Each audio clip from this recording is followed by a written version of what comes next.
যদি তওবা করে ফিরে এসো, আল্লাহ তাআলা তোমাকে কামিয়াব করে দেবেন, সফল করে দেবেন। আল্লাহ তাআলা তোমাকে পুত এবং পবিত্র বানিয়ে দেবেন। আল্লাহ তাআলা শয়তানের আমল থেকে ফিরে আসার রাস্তাও বলেছেন, তুমি তওবা করে ফিরে এসো, আমি আল্লাহ আমার রহমতের কোলে তোমাকে ফিরে দেব। তুমি কত কি খারাপ কাজ করেছো, কি গুনাহ করেছো, ফিরে এসো, খালি ফিরে এসো, আমি আল্লাহ তোমাকে ক্ষমা করে দেব।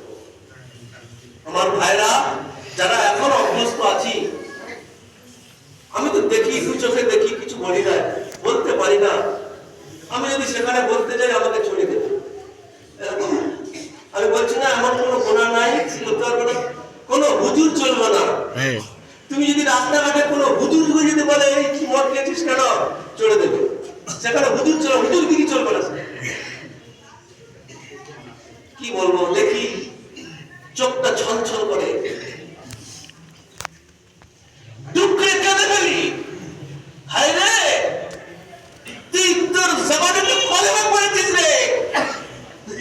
হে যুবক, এই জবানে আল্লাহ বলিস, এই জবানে বলিস লা ইলাহা ইল্লাল্লাহ মুহাম্মাদুর রাসূলুল্লাহ। হে যুবক, তারপরে ওই নাপাক চিজ নাপাক, তারপরে ওই জবানে ডালিস। যুবক তুই ফিরে আয়, যুবক তোর সংসারটা জান্নাতের টুকরায় পরিণত হবে। যারা যারা শরাবে অভ্যস্ত তাদের প্রত্যেকটা সংসারের খবরকে দেখুন। মায়েরা এত পেরেশানিতে আছে, তার স্ত্রীরা এত পেরেশানিতে আছে, সে যেন দুনিয়াটা জাহান্নামের টুকরায় পরিণত হয়েছে। আমি কি মিথ্যা বলছি? বলুন যে আপনি এখানে বসে আপনি মিথ্যা কথা বলছেন, আমি শরাব পান করি তারপরে আমার সংসারটা সুখের সংসার। আপনি বলুন, আমাকে প্রশ্ন করুন, আমি ক্ষমা চেয়ে নেব। একটা ব্যক্তি, একটা সারামি ব্যক্তির নাম বলুন যে ওই ব্যক্তির বাড়িটা শান্তির বাড়ি, সুখের বাড়ি। বলুন, মায়েরাও পেরেশান, পড়োশিরাও পেরেশান, আর নিজের চেহারার দিকে দেখুন, হারাম জিনিসে কি কোনোদিন বরকত হবে? একবারে শেষ হয়ে যাচ্ছে, একবারে যেন ক্যান্সার তাকে আক্রান্ত করে ফেলেছে, একবারে তার নাড়ি ভুঁড়ি যেন শুকিয়ে একবারে পেট পিড়ে করে চাপটা।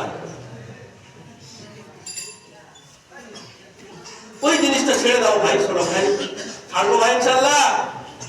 এখন তো এখানে কেউ নাই, বাইরে আছে, যারা খায় সব ভাই। আল্লাহ আমাদের প্রত্যেকে হেফাজত করুন। হ্যাঁ, আজকে রাত্রে ক্ষমা করে দেবে তাকে। ছেলে যদি বলে আল্লাহ তুমি আজকে রাত্রে আমাদের ক্ষমা করে দাও, আর কোনোদিন আমি এরকম কাজে আর যাবো না, আল্লাহ তাআলা তাকে রহমতের কোলে তুলে দেবে, আল্লাহ ওয়াদা করেছেন। 6 নম্বর ব্যক্তি যাকে আল্লাহ তাআলা ক্ষমা করবেন না,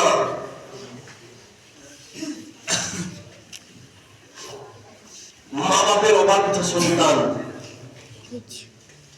পিতা মাতার অবাধ্য সন্তান, পিতা মাতাকে যারা কাঁদায়, তাদের ব্যবহারের দ্বারা, তাদের কথাবার্তার দ্বারা, চালচলনের দ্বারায় যারা পিতা মাতাকে কাঁদায়, কষ্ট দেয়, তাদের মুখ থেকে আ শব্দ বার করায়, আল্লাহ তাআলা এরকম পবিত্র রজনীতে তাদেরকে ক্ষমা করবেন। আল্লাহ তাআলা কোরআনে বিভিন্ন জায়গায় বলেছেন আমার ইবাদত করো, আর সঙ্গে সঙ্গে বলেছেন পিতা মাতার খেদমত করো। ওয়াকাযা রাব্বুকা আল্লা তা'বুদু ইল্লা ইয়্যাহ, ইবাদত করো শুধুমাত্র আমার। এখানে ইবাদত করতে বলছেন আল্লাহ, আমার ইবাদত করো। আল্লাহ পাকের ইবাদতের পাশে আল্লাহ তাআলা পরেই বলে দিচ্ছেন ওয়াবিল ওয়ালিদাইনি ইহসানা, তুমি তোমার মা বাবার সঙ্গে ভালো ব্যবহার করো।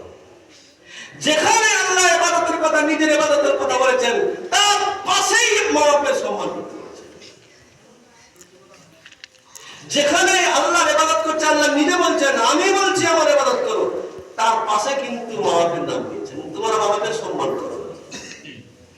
কত বড় হস্তি না হলে বলে আল্লাহর ইবাদতের পরেই আল্লাহ তাআলা মা বাবার ঘোষণা করেন।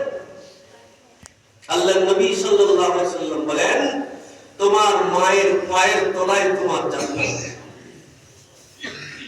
আর তোমার বাপ হলো জান্নাতের উত্তম দরওয়াজা, ভালো দরওয়াজা। যে দরওয়াজা দিয়ে তুমি প্রবেশ করবে আর থাকবে তুমি তোমার মায়ের পায়ের তলায় কদম ধরে। আল জান্নাতু তাহতা আকদামি উম্মাহাত, তোমার মায়ের পায়ের তোমার তলায় তোমার জান্নাত, আর তোমার পা হলো তোমার জান্নাতের দরওয়াজা। হে যুবক, আমার ভাইরা, যাদের মা বাপ বেঁচে আছেন, সম্মান করা, তাদের দেখভাল করা আমার আপনার জন্য জরুরি এবং ফরজ। আল্লাহ তাআলা এটাও বলেছেন, তাদের ধমক দিয়ে কথা বলবেন না, উচ্চ আওয়াজে কথা বলবেন না, ধমক স্বরে কথা, উচ্চ স্বরে কথা বলবেন না, নিষেধ করেছেন। আর তোমরা তোমাদের মা-বাপের জন্য দোয়া করবে, রাব্বির হামহুমা কামা রাব্বায়ানি সগীরা। ওগো আল্লাহ, ছোটবেলা যেভাবে আমাকে তারা লালন পালন করেছেন, রহমতের নজরে তুমি তাদেরকে দেখো। যেমন ভালোবাসে তাদেরকে, তারা আমাদেরকে লালন পালন করেছেন, তুমিও তাদেরকে ভালোবাসো আল্লাহ। তাদের জন্য